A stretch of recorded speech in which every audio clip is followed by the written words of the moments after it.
Now, hey everybody, we're back. Yay. Hello. I think maybe the stream quality should be better, so let us know. Awesome. Take it away. All right. So, on this darkening fall afternoon, you've all decided through random choice or by council that you 12 would be the ones to ascend the dark mount to the ruined keep and find those members of your village who have been going missing over time, if they yet live. One way or another, though, the keep is to be stormed and a change to be made. So before you ascend to the ruined keep, let's find out what rumors and superstitions we all know about the keep. So if each of you, just not per character, just each player, can roll a d10 for me, I will tell you a rumor you've heard about the dark keep. All right. So, Jess, your characters, you have heard that if you are ascending to the keep, some brave thief came back and passed this rumor along that if you're looking for treasure while you're in the keep, they mention, like, we know you probably don't want to do that. Maybe a friend of Alette, like another person, is like, we know you're not going to the keep, you're going for heroic reasons, but if you were to look for treasure there, seek it out in the keep's sole remaining tower. A wealth of gold is hidden within. Okay. Yeah, so that's what Alette knows. Maybe you got that under wraps. Is my typing really loud? Everybody who has a mechanical keyboard is loud. Sorry. Your fancy StarCraft keyboard. It's true. Cue the blues. All right, Livy, you got a 2. So someone in your party has heard that the keep itself sits atop an ancient horror, a seed so wicked it taints all that come near. Yeah. So the keep itself isn't what's cursed, but deep below the earth, under the keep, there's some seed of evil that's spreading. Good news all around. Kira, one of your characters has learned. This is good. A sleeping dragon lurks beneath the keep. Yay! If you accept his quest, he will grant you a wish. This is my favorite. Ooh, That's what you heard. There's a dragon, a wish-granting dragon. cool. Rumors and mysteries. And then, Steph, you got a 10. You maybe one of your characters has learned some history from a passing traveler. And then they told you the keep was once ruled by a pair of twin brothers who were lords of chaos, chosen by evil to stalk the land. So back when the keep was still like a proper castle and not the ruin that it is today, it was lorded over by these two brothers, these chaos lords. Awesome. So with those in your head and with the single-minded goal set ahead of you, you now stand before the ruined keep, which squats atop a low, craggy hill. Walls of toppled stone and massive granite blocks hint at forgotten battles and the clash of mighty armies. Now, the ruins seem host only to creeping vines and a foul miasma that drifts down into the village. The air here is overrun with pestilence. Fat flies bite at you incessantly, and clouds of small black insects choke your every breath. The long abandoned land is choked with thorny vines that drape the sickly trees and hang from ruined walls. There's an odor of rot and decay, as if the hill itself were decomposing from within. As you approach the tower, a sight gives you pause. A ragged banner depicting a crimson skull on a black field stands high atop the ruined walls. Whatever lurks within has terrorized you and your village for far too long. You turn to your companions, ready your meager weapons. Time for retribution has come. Okay. This keep, I know, so dramatic. Box text is the best. It's fantastic. How many metal music? Get my drama on. So the land around the village, we'll determine some details about the village if you survive and come back, but the land around the village is very marshy. Obviously there's a source of water nearby because we have someone who makes boats and someone who makes nets, so there's probably fishing. So maybe there's a river that runs nearby, but the keep itself is on a hill overlooking this massive swampland. And where you stand, or you've kind of like mustered your courage, you're to the south of the keep's main entrance, and you can see it in the distance. And there are clouds kind of boiling in on the horizon, dark storm clouds. it's an ill-omened time, but then there's really never a good time to storm an evil keep. From here, on this old mud road, you can see the ruined citadel in the distance, but between here and there is a large tree in your path on the way there. You guys are all kind of part way up the hill. What do you want to do? Head towards the tree, obviously. Right? That's where we go. Yeah, I mean, you want to head towards the keep. The road leads up. There's the tree. I mean, you don't have to necessarily just like approach the front door or anything, but you can go check it out. Oh, yeah. We should send someone up to get a look. Not a bad idea. I think we're gonna split the party a few times in this group, right? Oh yeah, that's totally fine. I think our best option, Galeliel, Livy, your elven hunter, probably can get a good view up from that tree, I bet. Maybe.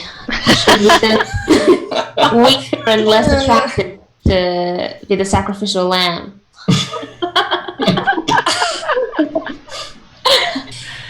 Okay. If only I had a sentient pig. We could report back to you. A homing Yeah. pig. Yeah, but I do not. What is the stat that See who that I means have. I can climb trees well? Well, if you have a character that's ostensibly capable of climbing, like I probably won't make you roll to climb a tree. It's just like an old knotty tree. Dexterity would be your scampering and climbing ability. I'll send Ackwell, my net maker, up the tree. Yeah. Okay. So the tree's several yards away. It'll take a minute or two for Ackwell to reach it. So Ackwell, you're just gonna go alone.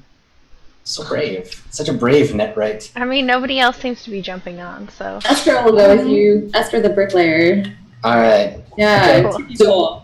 So Estra, do you bring your entire cart of bricks along? Or Yeah. I'm gonna Yeah. wheelbarrow my bricks up that hill to the tree, and I'm gonna stand guard at the bottom, like with the hands. Okay. All right. So the two of you, as you approach the tree, you notice that the tree itself seems to have been kind of taken over. Like the tree is dead. It's dead and rotting. But what's keeping it up is this mass of thick black vines that have grown up out of the ground and into the tree's trunk, sort of inhabiting its space. And as you get closer, you maybe stop. Or barrel on ahead, it's up to you. You see a human arm jutting up from between some of the vines. Is it Oh like shit. moving or just?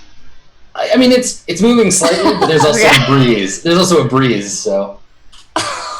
That's disgusting. I can't remember your name. Aquel. Yeah.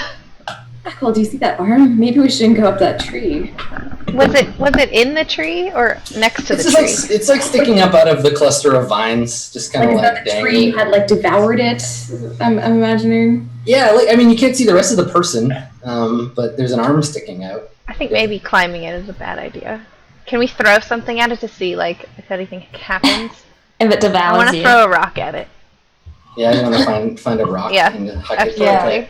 The ground here is pretty marshy and stuff, so there aren't I a lot want to of find anything I can pick up and throw. Okay, so you look I'll look poke around. you with and a stick. you look around, and your eyes fall upon the cart that your friend is dragging along behind. There's several large-sized red bricks in that cart. Is there a stick anywhere? Yeah, the Besides tree the is tree? covered in them. I'm not gonna Oh, touch besides the tree, the tree. no. On the ground. Okay. Yeah. How, Not really. how far is the rest of the party from the tree? A ways. Yeah. A brick's throw. About Alright. 30 seconds as the brick flies. Esther sees you eyeing her bricks, and she's like, "No, you I can't. wouldn't take the bricks. I need that brick for when we go down into that whatever is down there. To build That something. keep." Does it? Oh, what? I think I have. Hold on. You have a net you could throw on it. You have some rope. I would like. Can I like? I want to yell over to Daryl and have him bring one of his planks of wood and We can poke the tree with the plank of wood.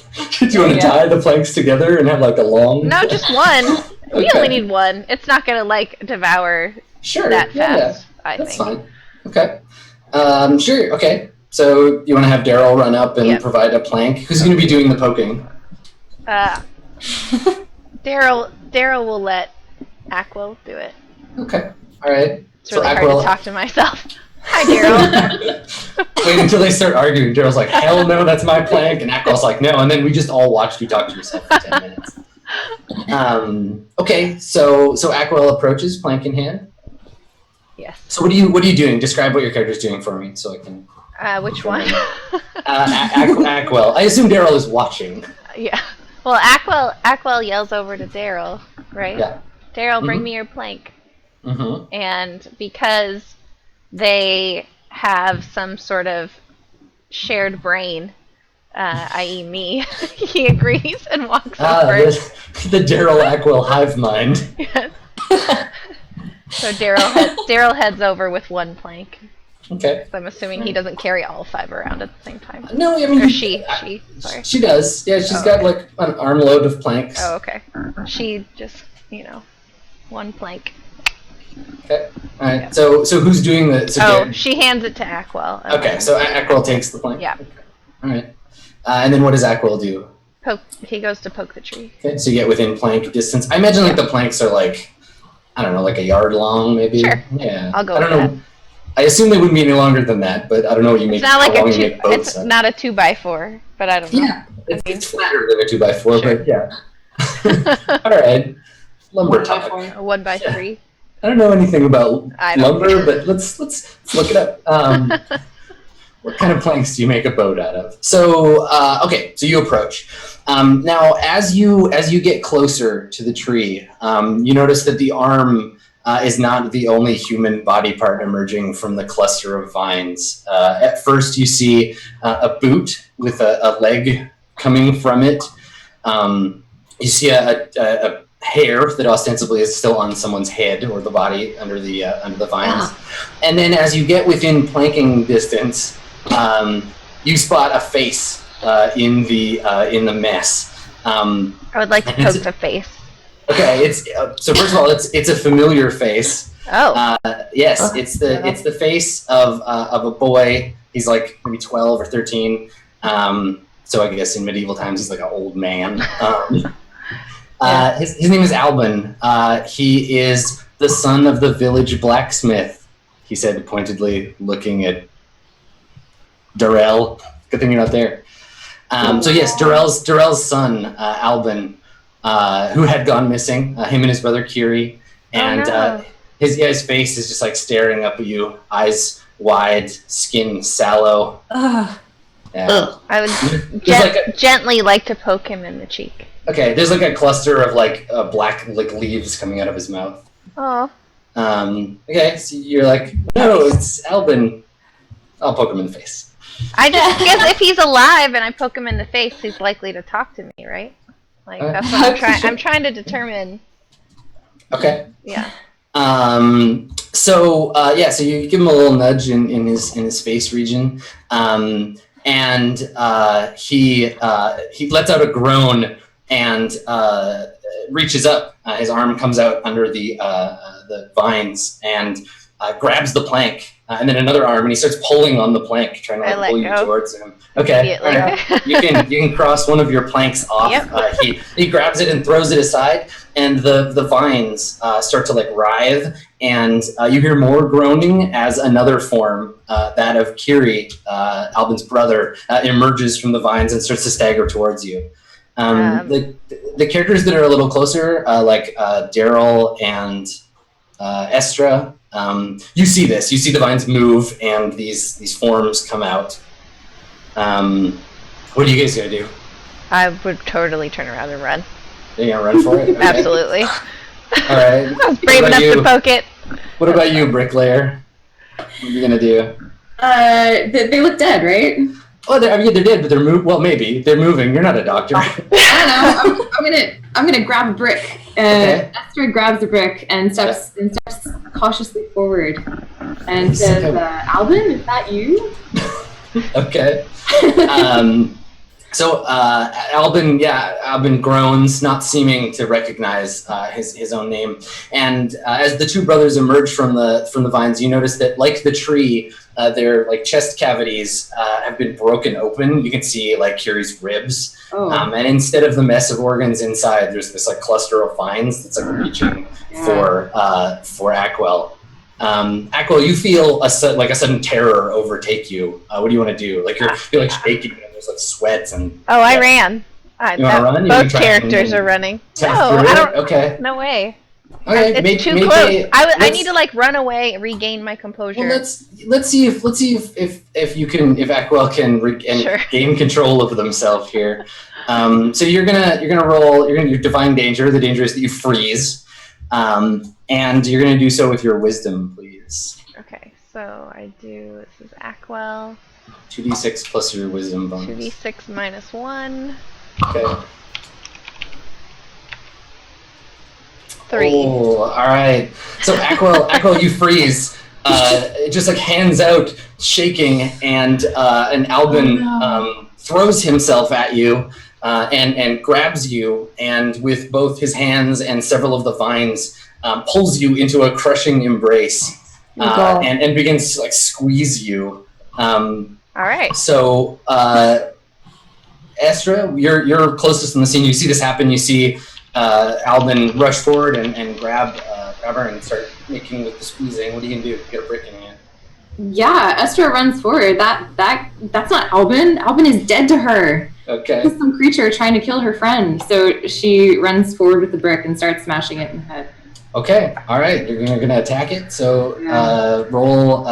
You're gonna roll a hack and slash. So roll and add your strength, please. Yes. Okay.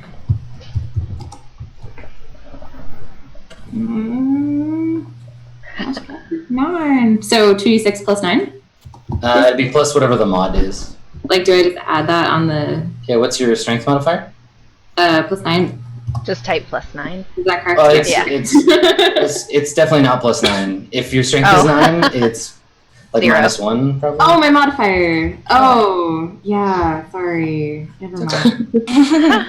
9 is 0, so it would just be 3. That's normal. Okay. So just roll 2d6 and add nothing. Okay.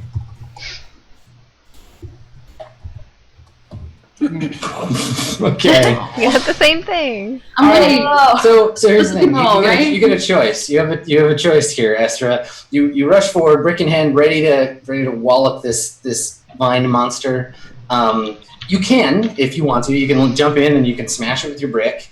But if you do that, you're going to get attacked by the other one.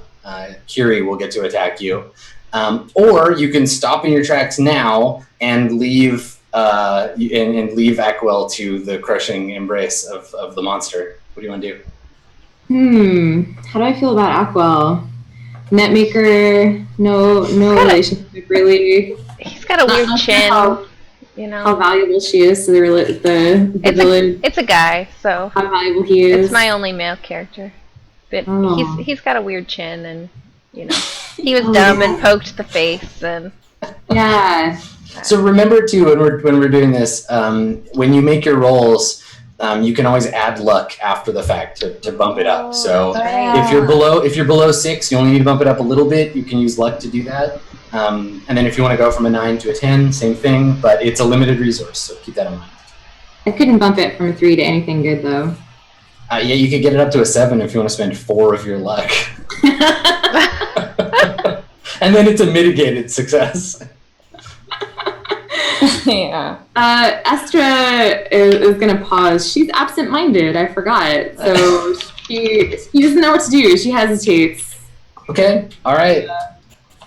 So you have no help coming to you, Ackwell. The creature has wrapped itself around you. The vines are like trying to pry your mouth open and get in your mouth, and like it's trying to suffocate you. What are you gonna do? You're panicking. I have a knife on me. You want to try and get out your knife? So I would like to try to get out my knife and just start cutting my way out, at least around my mouth and breathing. Okay. If All right. helping. How are you resisting the tendrils? Are you trying to like brute strength it, like pulling them away, or are you trying to like squeeze your way down to your knife? I'm making my body as big as I can Okay. while it's being crazy and trying to hold it out so that I can like get it to stop and relax and Okay. Okay, yeah, it sounds like Dex. So roll 2d6, add your dexterity, and we'll see how you do. And remember, you can add after the fact. So if you're close to a 10 or a 7.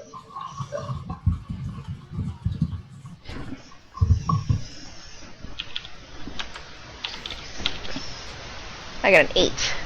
Okay. All right. So I think that yeah, you can get to your knife and you can attack it if you want to. But the like thorns on the vine, they're gonna cut you. You'll take 1 damage if you want. I mean, I'm totally going for my knife. It's life or death Okay. here for sure. All right. So you take 1 damage. Your arm gets all slashed up by the thorns, but you get your knife in your hand, and now you can attack it. So roll and add your strength. Okay. Which is 2d. 2d6 plus whatever yours. So, 2d6 minus 1. all right. 10! Hey, awesome. Okay, so yeah, you get to deal damage to it. So roll d4, and then also you'll cut your way free. Yay! D4. Yep. 3.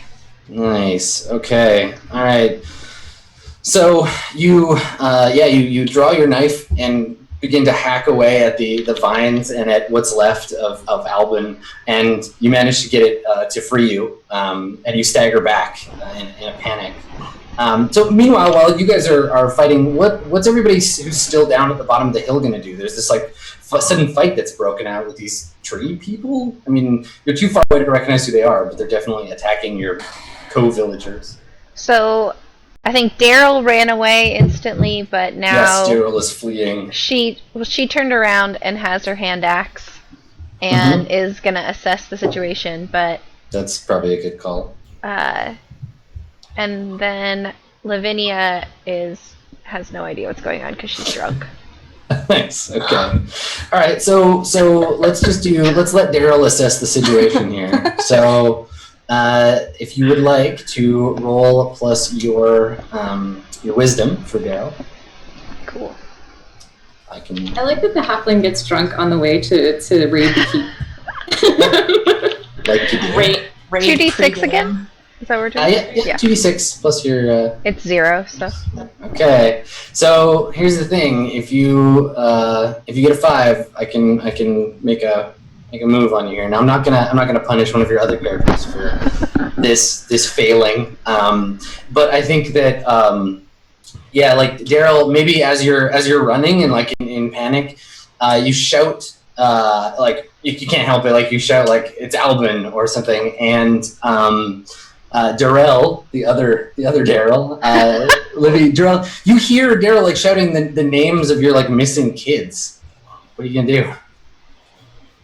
It's like panicking and running, and it's like they're alive.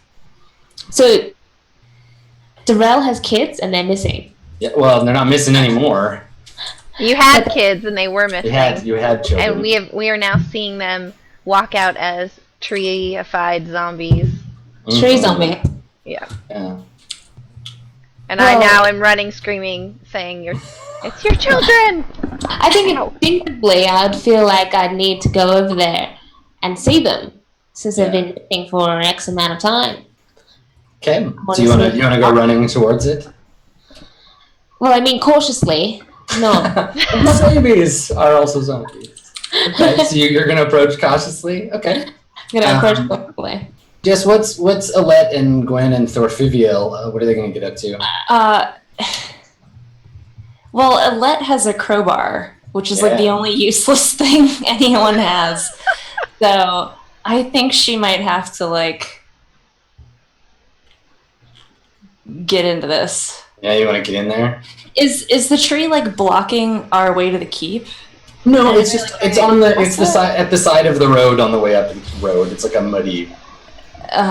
But yeah, I mean, you could ostensibly like run kind of around it, but there's a path that leads up the hill with like fairly steep drop offs on either side. So it's not in the way, but it's on the way. Okay, I attack the tree. You just want to run up and start hitting the tree with your crowbar? Yeah. And Like, you bastard! okay. Is Ackwell? Hold on. Ackwell is gonna scream at anybody who comes up and tries to touch this tree. If they're not helping him get out, he's saying, "Get the fuck back, you morons! Don't touch this tree." No, don't do it. All right. So I'm an idiot and I'm going in. Estra, you're there with the brick in hand. What do you want to do? You've got an opportunity to do something as Alette is on her way up. I feel more confident now that I don't have the net maker in the way, that I can make a really good hit at one of these tree zombies. Okay. So I'm gonna regain my composure and attack again. All right, go for it. So you can roll and add your strength. Yes, which is 0. Okay. Where is my rolling thing? Here it is. Okay. What happens? I got a 6. I'm going to spend a luck and get a 7. Okay. All right. So Estra the bricklayer runs in, brick in hand. Yes. Swinging. Have you ever hit a person with a brick before, or is this your first brick violence? Things with a brick before, but not like a person. Yeah, especially not like one of the village children. Thankfully. No, I feel a little conflicted about this, but they're dead, right? It's okay. Which one are you attacking? Kiri or Albin? Albin. Okay, the one who's already got knife wounds. Yes. Sure. So on a 7 to 9, you get to deal your damage to the enemy, but it gets to make an attack against you as well. No. So you can go ahead and roll a d4. That's your damage. 1. Okay. Alrighty. So what does it look like when you would like attack this thing with a brick? I'll let you know right now that you didn't deal it any damage. So describe your ineffective attack on the monster. Well, Estra attacks it. She thinks she's gonna do a really amazing job, and just hits it right in the face with the brick. And the brick was weak somehow, and it just shattered. Oh no! It's the brick. Yeah. and the zombie child looks at her, and it's sad. Okay, cool. So instead of having it hurt you, we'll just that makes sense. We'll just take away one of your bricks. So one of your bricks, you hit it in the face and it just crumbles, and you're just embarrassed with it's my pride. Yeah. My bricks that I make. That was an ineffective brick. All right. So Alette, you come rushing up, crowbar in hand, getting ready to get your Gordon Freeman on. Mm-hmm. And you see this happen. You see that Estra has nobly smashed a brick on its face. Yes. And nothing happened. And the other zombie is approaching Estra from behind. You still want to go after the tree, or do you want to try and rush I like that you're chaining rescues. If everybody just came and attacked, it'd probably be easier. Do you still want to go try to chop the tree down with a crowbar, or do you want to attack one of the zombies? I guess I'll try to attack that same kid since he's already got some damage. Yeah. Okay. Sorry, kid. No, my kid. I'm so sorry. Is the blacksmith gonna stop us? My vine babies. This is such an awkward situation. Yeah. I do have a hammer. I think after this happens, after this action, then our bricklayer will show up. Estra can see what's going on, and then Libby, you can decide what you want to do. So remember, whether or not you have a bond with another character, you can roll to help them. You just roll 2d6 plus 1 if you have a bond with them, and if you get a 7 or better, you give them another +1 on their roll. So in this case, if for example, Estra, you wanted to help Alette attack, you could describe how you're helping, holding it still or something, and then I would give a bonus if you succeed to Alette's attack roll. I totally will. Okay. Do you have a bond with Alette? Estra has a bond with Elodia. Okay. So no. So I won't get an extra bonus. Yeah, it's just 2d6 straight up. Nice. You're so helpful. Okay, so how are you helping? Describe that. Yeah, what Estra was doing. Or Alette? Alette. Alette is. Oh God. Just describe what does Kira's character see? What does Estra see?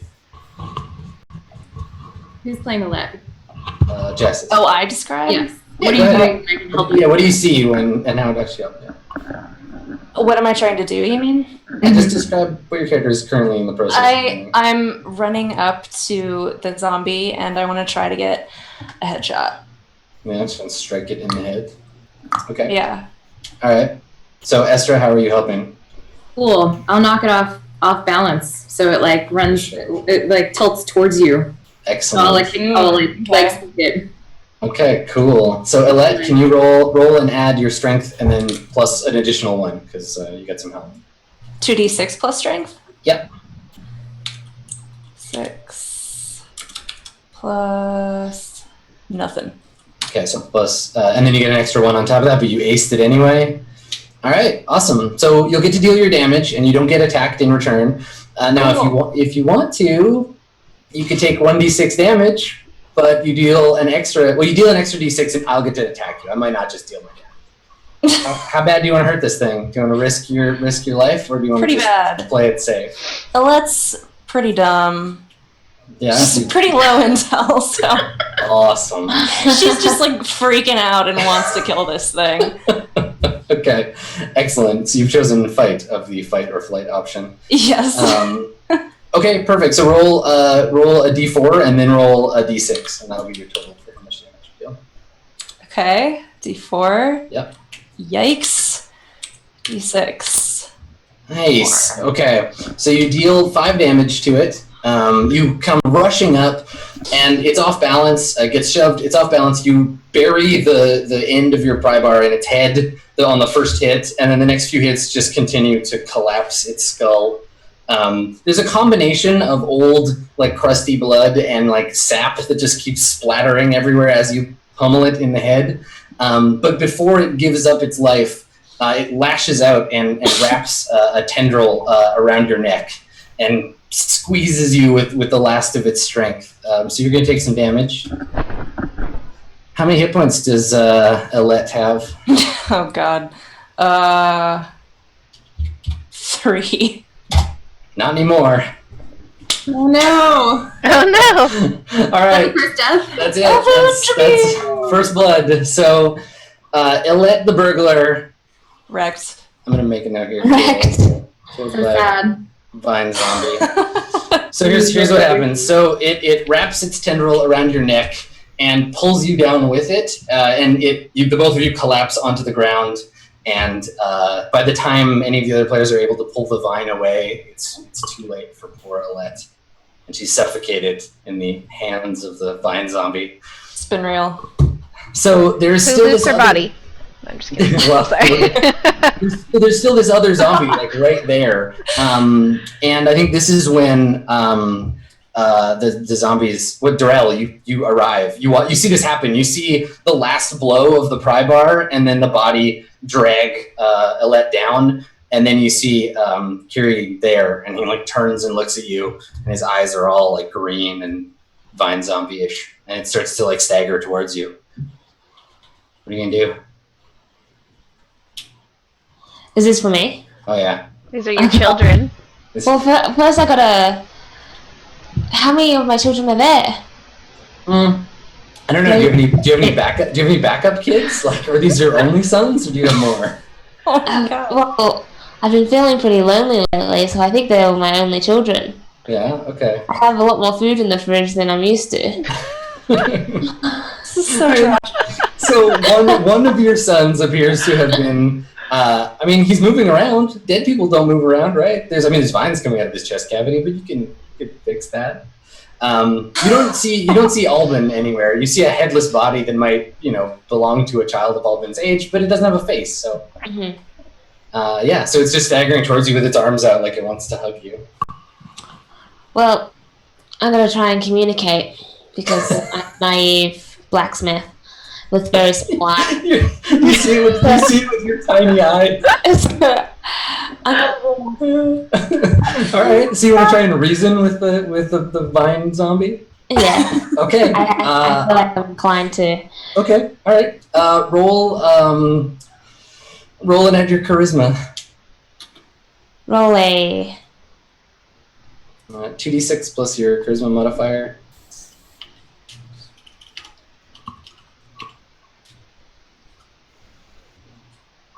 +2. Wow, charismatic blacksmith. Oh.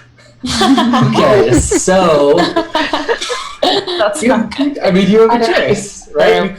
You can fail completely, or you can spend 2 luck and make this just like kind of a mitigated failure. What would you like to do? How much luck do you have? On this character, I have 13. Oh, it's not bad. Do you want to spend 2 luck to make that a partial success? I suppose I have to at this situation. Yeah, I mean, otherwise I'll just get to do a bad thing. And Okay, I'll spend 2 of my luck. I got plenty of luck. all right, so make a note you spent 2 luck. That becomes a 7. And what do you do? How do you try to reason with it or whatever? What do you say? I'm like, the headless child. Do you belong to me? Where have you been? In the white blackness. Okay, all right. So there's a moment with the zombie, and I think as it's staggering towards you, it hesitates for a second, and for just like a moment, in its like greenish dead eyes, it seems to recognize you, and its body kind of like its arms go limp, and the vines. They seem to be reacting, like trying to pull it forward, like the viney mass in its chest is still moving towards you, but the legs have sort of stopped. And there's a moment of hesitation there that someone else could take advantage of. It hasn't stopped completely, but it's for the moment someone can do something. Who wants to jump in and do a thing here?